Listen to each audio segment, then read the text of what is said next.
السلام علیکم ناظرین۔ حضرت ڈاکٹر علامہ محمد اقبال رحمۃ اللہ علیہ کا ایک واقعہ نصف شب بہت ہی مشہور ہے، جس کی تصدیق مولانا عبدالستار نیازی مرحوم و مغفور نے بھی کی۔ واقعہ اس طرح ہے کہ ایک روز نصف شب علامہ اقبال اپنے بستر پر لیٹے ہوئے نہایت ہی مضطرب حالت میں تھے۔ بالآخر اٹھے اور کوٹھی کے باہر گیٹ پر تشریف لے گئے۔ علی بخش خادم خاص بھی ساتھ تھے۔ اتنے میں ایک بزرگ کامل و اکمل سفید لباس میں تشریف لائے۔ حضرت علامہ نے انہیں پلنگ پر بٹھایا اور خود نیچے بیٹھ گئے اور اس بزرگ کے پاؤں دبانے لگ گئے۔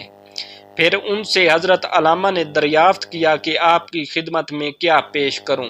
موصوف مدعو نے فرمایا، دہی کی لسی۔ اس پر حضرت اقبال رحمۃ اللہ علیہ نے علی بخش کو جگ لے کر باہر سے لسی لانے کے لیے کہا۔ علی بخش کہتا ہے کہ میں نے سوچا اس وقت دہی کی لسی بھاٹی سے یا لاہور اسٹیشن سے ملے گی، لیکن جب میں کوٹھی سے باہر نکلا تو میری حیرانگی کی حد ہو گئی کہ کوٹھی کے سامنے ایک بازار ہے اور وہاں ایک لسی کی دکان ہے جہاں ایک سفید ریش بزرگ بیٹھے ہوئے ہیں۔ میں وہاں گیا، انہوں نے مجھے لسی بنا کر دے دی۔ جب میں نے پیسے پوچھے تو اس سفید ریش بزرگ کامل دکاندار نے جواب دیا کہ علامہ محمد اقبال رحمۃ اللہ علیہ کے ساتھ ہمارا حساب چلتا رہتا ہے۔ میں نے وہ لسی کا جگ علامہ محمد اقبال رحمۃ اللہ علیہ کی خدمت اقدس میں پیش کر دیا۔ علامہ محمد اقبال رحمۃ اللہ علیہ نے ایک گلاس بھر کر اس بزرگ کی خدمت میں پیش کیا۔ انہوں نے پی لیا۔ پھر دوسرا گلاس پیش کیا تو انہوں نے علامہ محمد اقبال رحمۃ اللہ علیہ کو فرمایا کہ خود پی لو۔ کافی وقت تک علامہ محمد اقبال رحمۃ اللہ علیہ ان کے قدم دباتے رہے اور منہ گفتگو رہے۔ کچھ دیر کے بعد وہ بزرگ کوٹھی سے باہر آئے اور پھر نظروں سے اوجھل ہو گئے۔ میں حیران و پریشان رہ گیا کہ وہ ہستی کامل کہاں چلی گئی اور اب نہ ہی کوئی بازار تھا۔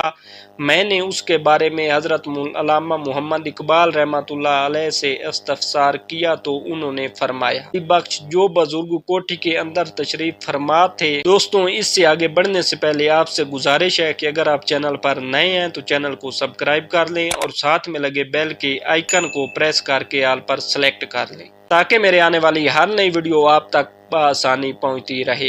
وہ خواجہ خواجگان حضرت خواجہ معین الدین چشتی اجمیری رحمۃ اللہ علیہ تھے اور جس بزرگ نے لسی بنا کر دی تھی وہ سید مخدوم علی اجمیری رضی اللہ عنہ تھے۔ لیکن علامہ محمد اقبال رحمۃ اللہ علیہ نے علی بخش سے مزید فرمایا کہ ان ناموں کا انکشاف میری حیات میں نہ کرنا۔ میں سمجھتا ہوں حضرت علامہ محمد اقبال رحمۃ اللہ علیہ جہاں آخری عمر میں صحیح معنوں میں عاشق رسول مقبول صلی اللہ علیہ وآلہ وسلم تھے، وہاں فنا فی الگنج بخش رحمۃ اللہ علیہ بھی تھے۔ علامہ محمد اقبال رحمۃ اللہ علیہ نے ہر جگہ اس توصف کے بارے میں فرمایا ہے جو جمود و تعال کا شکار نہ ہو اور نہ ہی گوشہ تنہائی میں آرام کرنے کا نام ہے، بلکہ وہ اس تصوف کے قیل تھے جو اسوہ شبیری کا درس دیتا ہے۔ فکر گریاں گر مئی بدر و حنین، فکر اریاں بانگے تکبیر حسین۔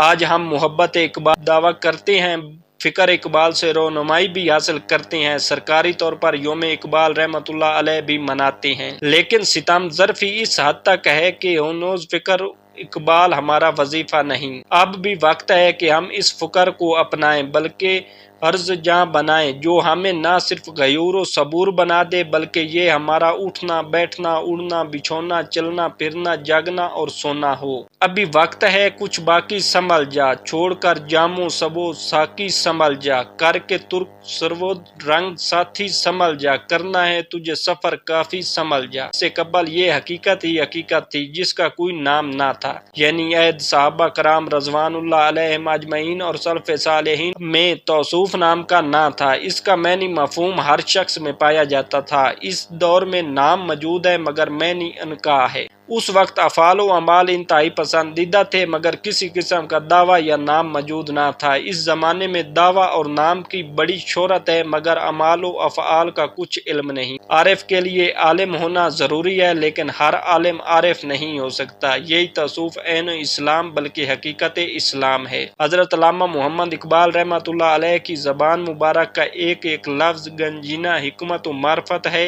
اور تصوف کی تعلیمات کا نچوڑ ہے۔